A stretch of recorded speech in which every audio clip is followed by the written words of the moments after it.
তোমাকে যদি তোমার স্বপ্ন পূরণ করতে হয়, তোমাকে যদি তোমার আকাশ ছুঁতে হয়, তাহলে 3টে গুণ তোমার মধ্যে অবশ্যই তৈরি করতে হবে। প্রথমটা হচ্ছে ইচ্ছে বা একাগ্রতা।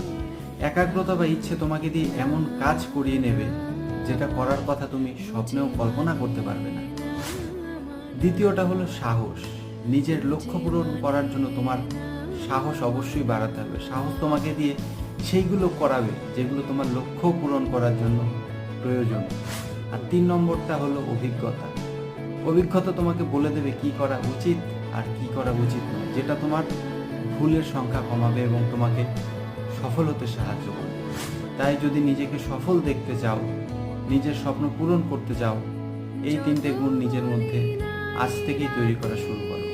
তাহলে এই পৃথিবীতে এমন কেউ নেই যে তোমাকে ব্যর্থ করে দিতে পারে, যে তোমাকে তোমার স্বপ্ন পূরণ করা থেকে বিরত করতে পারে।